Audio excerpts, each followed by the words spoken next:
Oh, dulunya dia punya orang-orang yang dicintai, entah pasangannya, entah anaknya. Akhirnya satu persatu meninggalkan dia. Mungkin diuji kematian pasangannya, diuji kematian anaknya yang merupakan si jantung hatinya, belahan jiwa, penerus cerita, tiba-tiba meninggal dunia. Sedih kepikiran, akhirnya sesak dadanya. Itu arti sedih. Sedih itu memikirkan perkara yang sudah lampau. Atau mungkin dia tidak sedih, tapi dia penuh dengan ketakutan. Kalau sudah cerita takut berarti sesuatu yang akan datang. Kalau sedih kan sesuatu yang sudah berlalu. Kalau takut itu menghadapi sesuatu yang akan datang. Macam mana nasib keluarganya, macam mana nasib usahanya, macam mana nasib dirinya, macam mana nasib pangkat jabatan dan kekayaannya. Penuh dengan ketakutan. Tapi orang-orang yang istiqomah, yakin dengan Allah subhanahu wa ta'ala dan beriman dengan Allah, dia tidak akan pernah sedih dengan perkara lampau, dan dia terima itu semua takdir dari Allah subhanahu wa ta'ala, dan dia tidak akan ketakutan akan perkara yang akan datang, karena dia yakin bahwa keputusan Allah bagi dia kepada nasib dia di masa depan, Allah yang lebih tahu maslahat kita, dan itu yang terbaik bagi kita. Lah, orang yang istiqomah itu akan merasakan ketenangan dalam hatinya dan juga kebahagiaan.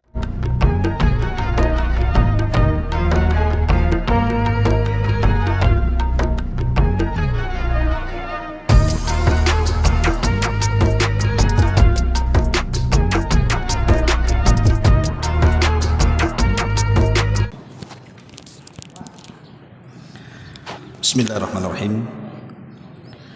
Assalamualaikum warahmatullahi wabarakatuh. Alhamdulillah wassalatu wassalamu ala Rasulillah wa ala alihi wa sahbihi wa mawalah wa la hawla wa la quwata illa billahi wa ba'du. Kita lanjutkan kembali kajian hadis Arba'in Nawawi, dan kita masuk ke hadis 21. Kita baca hadisnya. An Abi Amrata Sufyan ibni Abdillah Tsaqafi radhiyallahu anhu qala,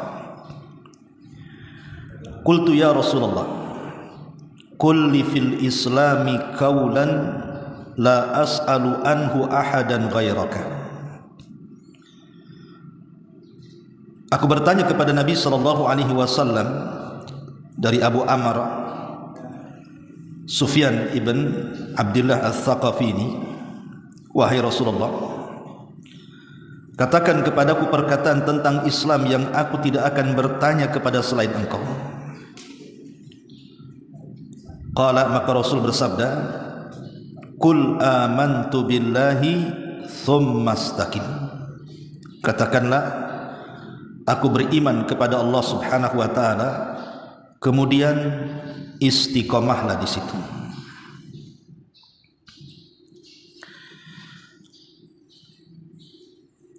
Baik. Hadis ini menjelaskan kepada kita tentang pentingnya istiqomah. Dan istiqomah ini perkara yang sangat berat dalam kehidupan kita. Makanya Rasul mengatakan istaqimu walan tuhsu. Istiqomahlah kalian dan kalian tidak akan sanggup. Menunjukkan beratnya istiqomah ini. Makanya kemudian istiqomah ini perkara yang harus tetap dipelihara, karena sifat jiwa manusia ini terkadang iqbal, terkadang idbar. Ada waktu-waktunya futur, ada waktu-waktunya semangat. Makanya terkadang mempertahankan istiqomah ini perkara yang sangat berat sekali, tapi itu harus kita upayakan. Baik, sebelum kita menjelaskan tentang perkara ini, kita akan menjelaskan tentang keutamaannya dulu. Apa sih keutamaan istiqomah itu? Pertama, orang yang sanggup istiqomah, maka saat kematiannya Allah hadiahkan dengan kematian husnul khatimah. Dan itu disebutkan di dalam surah Fussilat ayat 30. Innal ladzina qalu rabbuna Allah tsumma istaqamu tatanazzalu alaihimul malaikatu alla takhafu wa la tahzanu wa abshiru bil jannati allati kuntum tu'adun. Orang-orang yang berkata Rabb kami Allah, kemudian dia istiqomah dengan kata-katanya, maka saat detik-detik wafatnya malaikat akan turun membisikkan di telinganya, jangan takut dan jangan sedih, karena sorga sudah menanti. Lihat bagaimana orang yang istiqomah ini Allah hadiahi dengan husnul khatimah, baik daripada akhir kehidupannya. Dan inilah yang kemudian dicita-citakan semua manusia. Jangan sampai kemudian akhir hidup kita ini diakhiri dengan su'ul khatimah, buruk akhirnya. Tetapi kalau bisa diakhiri dengan husnul khatimah, baik akhirnya. Dan syaratnya adalah istiqomah. Makanya sebagian ulama tafsir ketika memberikan catatan kepada ayat fa amma man a'ta wattaqa wa saddaqa bil husna fasanuyassiruhu lil yusra. Fa amma man a'ta, barang siapa yang suka memberi, dengan hartanya dia bersedekah, dengan ilmunya dia ajarkan kepada manusia, dengan tenaganya dia tolong orang lain. Fa amma man a'ta, siapa yang suka memberi, wattaqa, ketika dia memberi itu betul-betul dilandasi takwa dan iman lillah, karena Allah subhanahu wa ta'ala. Wasaddaqa bil husna, dan dia pun saat dia memberi dengan hartanya, dengan ilmunya, dengan waktunya, dengan tenaganya, dan dengan yang lainnya yang didasari dengan ketakwaan kepada Allah, dia pun sangat yakin dengan balasan yang akan diterimanya. Wasaddaqa bil husna, dia tahu ada balasan kebaikan di sisi Allah. Lihat bagaimana Allah katakan fasanuyassiruhu lil yusra. Fasanuyassiruhu lil yusra, Allah akan mudahkan, padahal jalannya sudah mudah. Jalan menuju surga itu sudah mudah tuh, tapi Allah mudahkan lagi. Kenapa? Karena istiqomah. Di mana orang-orang yang istiqomah ini, di mana satu amal akan melahirkan amal yang lain, dan amal yang lainnya juga akan melahirkan amal-amal yang lainnya lagi. Seperti orang salat, kalau sudah bisa melaksanakan salat wajib, maka dia akan mampu melaksanakan salat sunnah di siang hari. Kalau dia sudah sanggup melaksanakan salat sunnah di siang hari, maka dia akan sanggup melaksanakan salat sunnah di malam hari. Karena yang namanya amal kebaikan itu akan melahirkan kebaikan-kebaikan yang lainnya. Orang yang terbiasa dengan puasa ayyamul bid, maka kalau dia ingin puasa Senin Kamis, mudah bagi dia. Kalau orang sudah terbiasa melaksanakan Senin Kamis setiap pekannya, untuk melangkah ke Daud itu lebih mudah lagi, karena sudah terbiasa lapar. Begitulah namanya ibadah itu bisa beranak. Sama dengan dosa pun bisa melahirkan dosa-dosa yang lainnya. Lah ketika kemudian orang ini melakukan sebuah amalan, dari satu amalan lahirlah amalan yang lainnya, dari amalan yang lainnya lahirlah amalan yang lainnya, dan terus seperti itu, maka jalan dia sudah mudah, Allah mudahkan lagi dia masuk surga. Makanya orang-orang yang seperti ini saat detik wafatnya didatangi malaikat dan dibisikkan di telinganya, jangan takut, jangan sedih, karena surga sudah menantimu. Ini yang pertama. Yang kedua, orang yang istiqamah ini Allah berikan at-tuma'ninatu was-sakinah, hatinya dipenuhi dengan ketenangan, hatinya tidak pernah merasakan kekhawatiran, dia tidak akan takut dan tidak akan sedih. Makanya Allah mengatakan alla takhafu wala tahzan.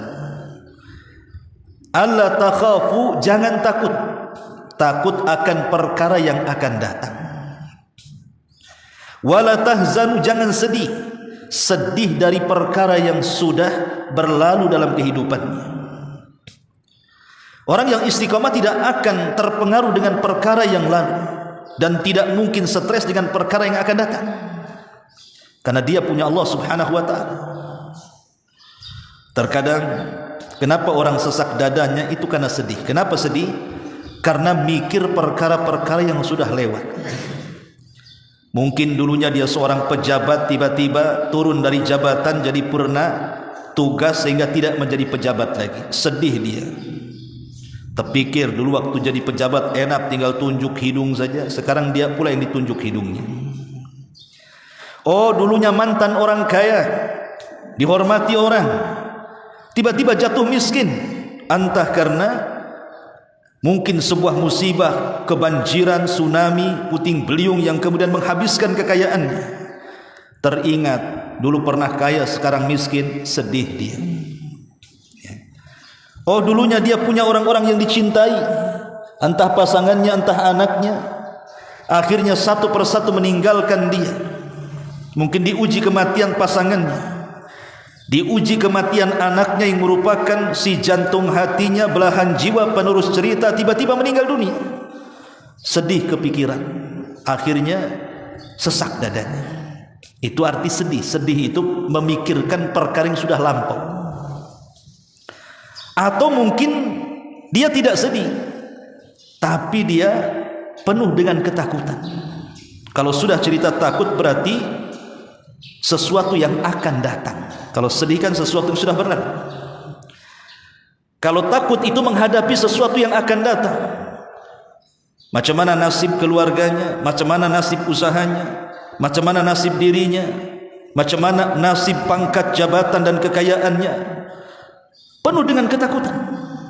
Tapi orang-orang yang istiqomah, yakin dengan Allah subhanahu wa ta'ala dan beriman dengan Allah, dia tidak akan pernah sedih dengan perkara lampau, dan dia terima itu semua takdir dari Allah subhanahu wa ta'ala, dan dia tidak akan ketakutan akan perkara yang akan datang, karena dia yakin bahwa keputusan Allah bagi dia kepada nasib dia di masa depan, Allah yang lebih tahu maslahat kita, dan itu yang terbaik bagi kita. Lah, orang yang istiqomah itu akan merasakan ketenangan dalam hatinya dan juga kebahagiaan. Ini yang kedua.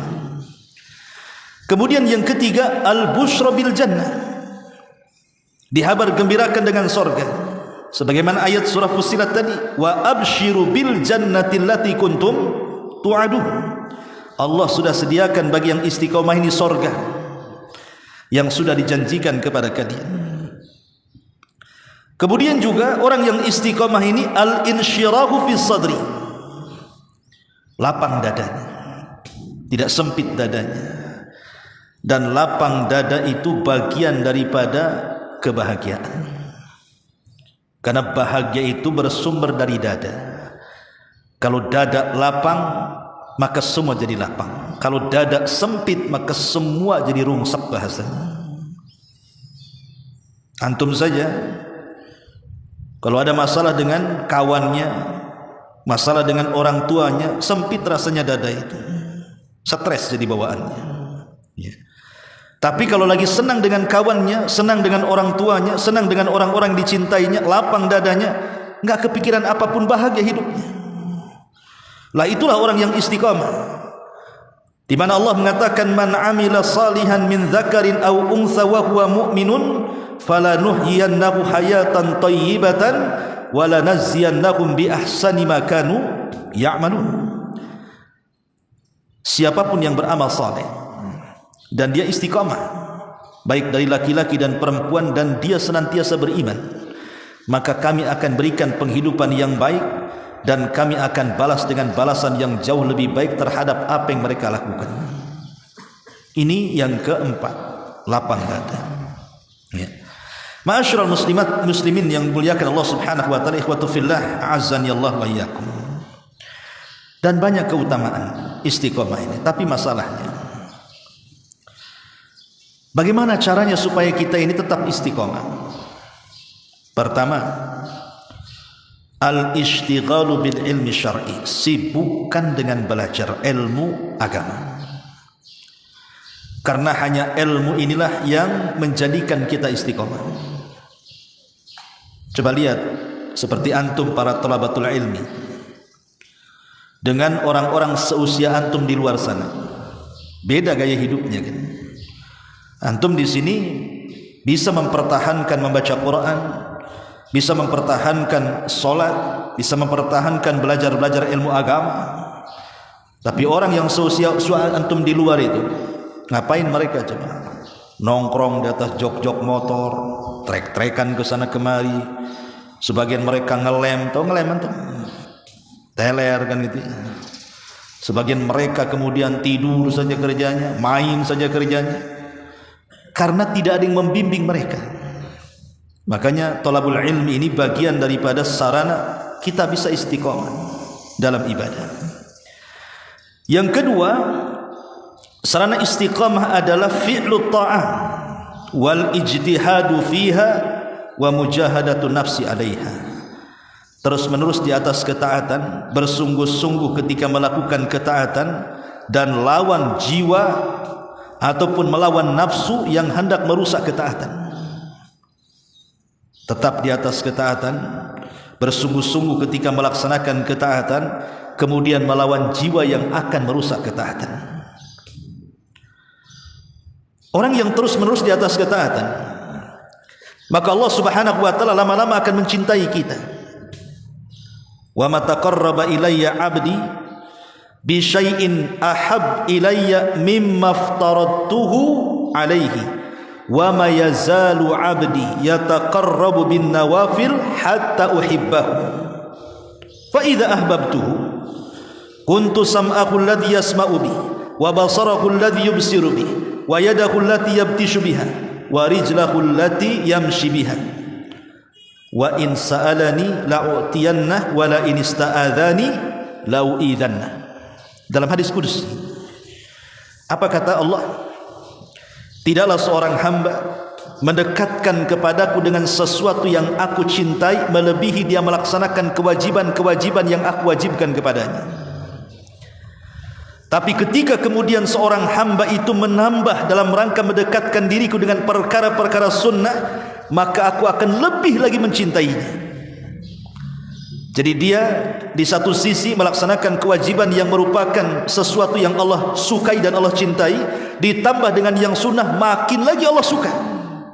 Dan kalau Allah sudah makin suka kepada kita, maka Allah akan menjadi pendengaran kita yang kita mendengar dengannya, Allah akan menjadi penglihatan kita yang Allah melihat dengannya, Allah akan menjadikan tangan kita yang Allah bergerak dengannya, dan Allah akan menjadikan kaki kita sebagai mana ia gerakkan dengannya. Dan kalau dia meminta kepadaku, kata Allah, ku beri dia. Dan kalau dia berlindung kepadaku, kata Allah, maka ku lindungi dia. Lihat, orang yang senantiasa di atas ketaatan, berusaha istiqomah untuk melaksanakan ketaatan, maka ini sumber dari kecintaan Allah kepada kita. Kalau Allah sudah suka dan cinta dengan kita, Allah akan bimbing terus kita. Allah akan jadi mata kita, Allah akan jadi telinga kita, Allah akan jadi kaki dan tangan kita, sehingga kita terarah hidupnya. Tidak memandang sepandang-pandangnya, tidak mendengar sedengar-dengarnya, tidak melangkah selangkah-langkahnya, tidak bergerak tangan segerak-geraknya, tapi ada batasan-batasannya. Dia menjadi istiqomah. Ini yang kedua. Yang ketiga, al-ikhlasu fil ilmi wal amal. Berusaha mengikhlaskan niat ketika belajar dan mengamalkan ilmu. Ketika belajar dan mengamalkan ilmu. Kalau kita ingin istiqomah, bukan hanya belajar saja, berusaha untuk mengamalkan ilmu kita. Dan saat mengamalkan ilmu kita itu, dan saat mengamalkan ilmu kita juga, jadi saat belajar dan saat mengamalkan pelajaran, didasari dengan keikhlasan kita kepada Allah, supaya istiqomah. Kemudian yang keempat, banyak-banyak berdoa. Apa doa yang selalu dipanjatkan Rasul? Ya muqallibal qulub, tsabbit qalbi ala ta'atik. Wahai zat yang membolak-balikan hatiku, tetapkan hatiku di atas ketaatan kepadamu. Karena orang yang istiqomah, kenapa dia tidak istiqomah ikhwan? Itu karena hatinya dibolak-balikan oleh Allah. Hatinya itu dibolak-balikan oleh Allah kan? Dulu ada seorang ulama namanya Imran ibn Khittan. Imran ibn Khittan ini ulama dunia ahli hadis, ulama ahli sunnah wal jamaah. Naksir pula seorang wanita cantik dari anak pamannya, ingin menikah dengan wanita cantik anak pamannya itu. Kawan-kawan sesama ulamanya menasihati, jangan kau nikah dengan wanita itu, walaupun dia cantik tapi dia khawarij, walaupun dia cantik keluarganya keluarga teroris, khawarij, kelompok sesat. Kata Imran ibn Khittan, tidak apa-apa, nanti kalau saya menikahi putri pamanku, aku akan ajak mereka kepada ahli sunnah. Maksa dia, akhirnya menikah dengan wanita cantik anak dari pamannya itu. Setelah menikah, apa yang terjadi? Bukannya dia menarik keluarga istrinya menjadi ahli sunnah, dia pula yang tertarik menjadi khawarij. Akhirnya mati di atas khawarij, mati di atas kelompok yang disesatkan dari zaman Nabi SAW. Itulah syubhat menyambar-nyambar. Jangan dekat-dekat syubhat. Syubhat itu mudah menyambar orang. Allah yang membolak-balikan hati kita. Siapa lagi? Di dalam Quran dijelaskan ada orang namanya Bal'am ibn Ba'urah. Bal'am ibn Ba'urah itu salah satu ulama dari ulama-ulama Bani Israel. Dia memiliki ismul azam, setiap doanya mustajab. Satu hari Nabi Musa membawa Bani Israel dari Mesir menuju tanah perjanjian Palestina. Sampailah di sebuah bukit namanya Husban. Bukit Husban itu panjang sekali. Lah setelah bukit Husban ini ada sebuah kerajaan yang kemudian dihuni oleh orang-orang Kaldaniun, oleh orang-orang Kan'aniun. Lah Nabi Musa itu di ujung sini, baru sampai kerajaannya di sini. Maka Musa pun karena kelelahan berkemah dengan Bani Israel. Para pejabat nih, kerajaan Kaldani ini takut kalau seandainya kedatangan Nabi Musa dan Bani Israel hendak menjajah mereka. Pak Nabi Musa hanya lewat saja. Akhirnya para pembesarnya mengumpulkan orang-orang, para pejabatnya. Bagaimana caranya sebelum Musa dan Bani Israel menjajah kita, kita serang duluan. Tapi kita lemah, mereka kuat katanya. Lah kebetulan di tengah-tengah masyarakat itu ada seorang alim namanya Bal'am ibn Ba'urah. Jadi pejabat-pejabat ini datang kepada Bal'am ibn Ba'urah dan mengatakan, ya Bal'am, engkau kan orang alim, ahli ibadah. Kalau seandainya kau berdoa dengan kecelakaan pasti mustajab. Bagaimana kalau seandainya kami berikan kau jabatan, kami berikan kau harta banyak, asal satu syaratnya kau doakanlah kejelekan kepada Musa dan Bani Israel itu, supaya tidak menyerang kita. Hancurkan mereka dengan doa. Kata Bal'am, celaka engkau, yang didoakan Nabi, enggak mungkin aku mau katanya. Tapi pejabat ini mendorong, ya Bal'am, nanti kami berikan kau jabatan, nanti kami berikan kau harta banyak, doa sajalah. Tergiur dengan harta dan jabatan. Akhirnya Bal'am si mustajab doa ini berdoa kepada Allah Azza wa Jal untuk kejelekan Nabi Musa dan Bani Israel. Dia salah lawan, yang dilawan Nabi. Akhirnya terpleset-pleset lidahnya, doanya enggak jelas. Allah buat kepleset lidahnya. Bukannya berdoa menghancurkan Nabi Musa dan kaumnya Bani Israel, malah mendoakan orang-orang yang ada di Kaldan itu. Marahlah pejabatnya. Bal'am, kami membayarmu untuk mendoakan keburukan kepada Musa, kau pula mendoakan keburukan kepada kami. Kata Bal'am, aku enggak tahu, lidahku kepleset-pleset katanya. Akhirnya kemudian Bal'am mengatakan, khasirat dunia wal akhirah, rugi dunia rugi akhirat katanya. Doaku sudah tidak manjur lagi. Tapi begini saja, aku punya senjata. Kirimlah wanita-wanita kalian, hiaslah mereka secantik-cantiknya, kemudian pura-puralah jadi pedagang, jualah sesuatu, jalanlah ke perkemahan Musa dan Bani Israel itu. Rayu mereka supaya bisa berzina. Kalau ada satu saja yang tertarik dari orang pilihan Musa dengan wanita yang kita kirimkan dan sampai terjadi perzinahan, maka akan turun adab kepada mereka. Akhirnya dikirim tuh wanita-wanita cantik, pura-pura jualan ke tenda-tenda Nabi Musa. Rupanya adalah anak murid didikan Nabi Musa pilihan, kepincut dengan salah satu pedagang wanita dari Kaldan itu. Akhirnya berzina dalam tendanya. Betul apa kata Bal'am, setelah berzina turun taun, wabah, ribuan Bani Israel meninggal. Nabi Musa heran, ada apa ini?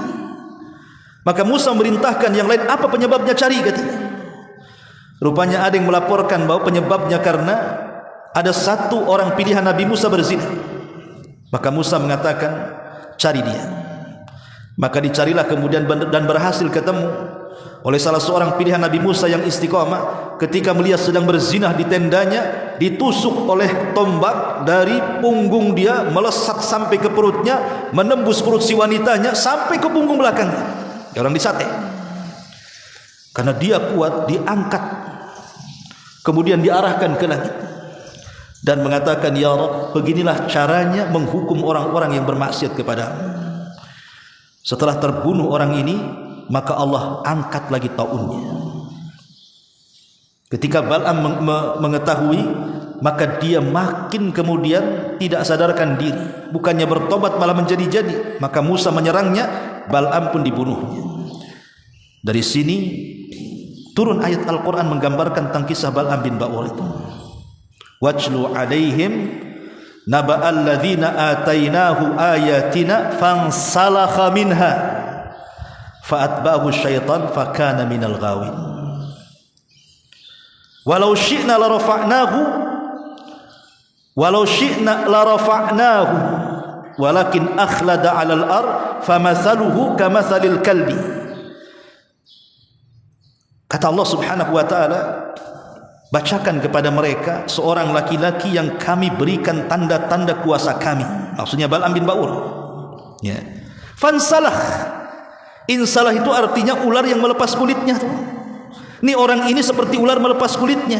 Dia lepas keulamaannya, dia lepas kemudian kealimannya, menjadi orang jahat dan orang zalim. Kalau Allah mau, Allah angkat derajatnya, tapi dia cenderung untuk mencari dunia. Dia suka dengan jabatan dan harta. Maka permisalannya seperti anjing, kata Allah. Kau halau dia tetap melelehkan lidahnya, kau biarkan juga tetap melelehkan lidahnya. Itulah Bal'am bin Ba'ur. Artinya apa di sini? Menjaga istiqomah ini bukan mudah. Menjaga istiqomah ini memang sangat berat sekali.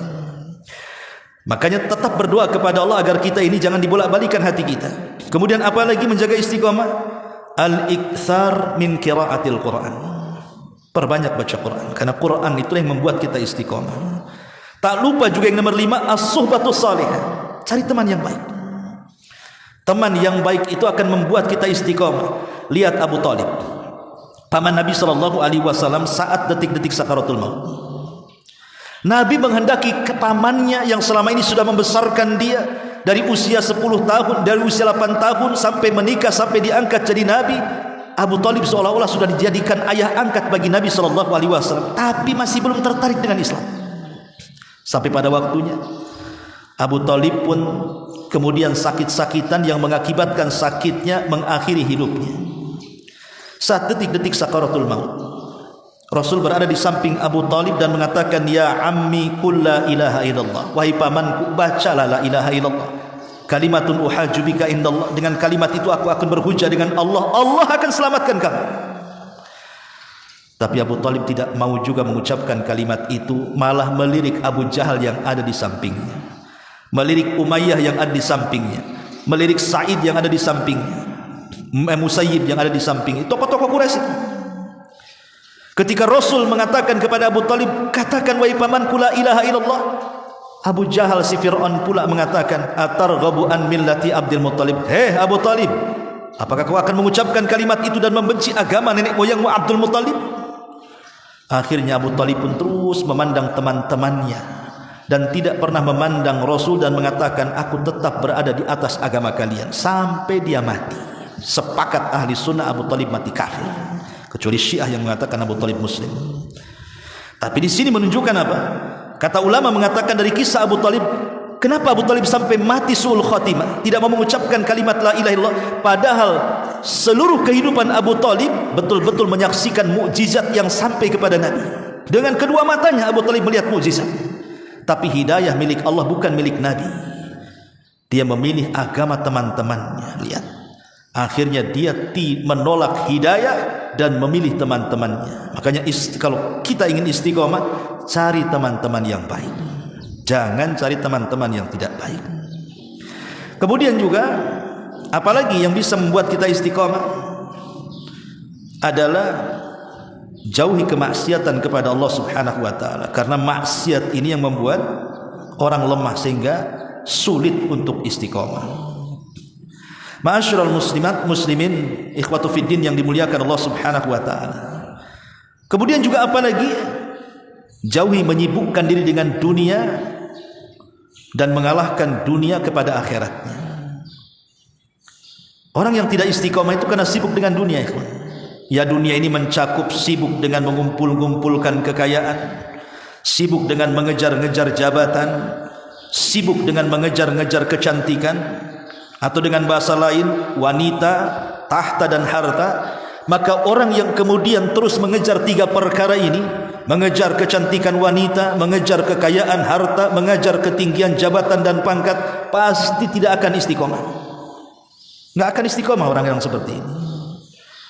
Ya. Termasuk juga jangan remehkan sekecil apapun kebaikan di dunia ini. Jangan remehkan sekecil apapun. Kalau kita istiqomah, jangan remehkan sekecil apapun kebaikan. Jangan-jangan yang kecil ini pula membuka pintu kita ke sorga. Jangan-jangan yang besar pula menutup kita dari sorga. Makanya Rasul mengatakan, la tahkiranna minal ma'rufi syai'an walau an talqa akhaka biwajhin talqin. Jangan remehkan sekecil apapun kebaikan walaupun hanya melemparkan senyum kepada saudaranya. Karena yang kecil ini kalau dibesar-besarkan terus dikerjakan maka akan jadi besar juga. Inilah jalan-jalan supaya kita menjadi istiqomah. Lalu apa itu istiqomah? Apa yang dimaksud dengan istiqomah itu? Istiqomah, kata Imam Ibnul Qayyim rahimahullahu ta'ala, beliau mengatakan al-istiqamatu tata'allaq bil aqwali wal af'al wal ahwali wan niyat. Istiqomah ini bisa berkaitan dengan ucapan-ucapan kita, bisa berkaitan dengan perbuatan-perbuatan kita, bisa berkaitan dengan keadaan-keadaan kita atau niat-niat kita. Jadi istiqomah itu segala arah, baik ucapan, baik perbuatan, baik kondisi ataupun niat, maka istiqomah mencakup segalanya. Tapi sumber istiqomah, kata Abu Bakar Siddiq radhiyallahu anhu, di mana? Di hati. Sumber istiqomah itu menurut Abu Bakar Siddiq radhiyallahu anhu adalah di hati setiap kita manusia. Itulah aslul istiqomah. Asal istiqomah itu berada pada hati kita. Artinya kalau hati kita ini baik, maka akan memperbaiki seluruh badan kita.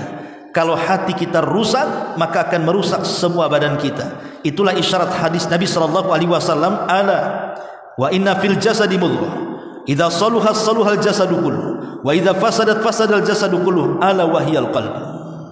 Kata Rasul, ingatlah pada badan manusia itu ada segumpal daging. Kalau daging ini baik, maka akan memperbaiki seluruh raganya. Tapi kalau daging ini rusak, maka akan menghancurkan seluruh badannya.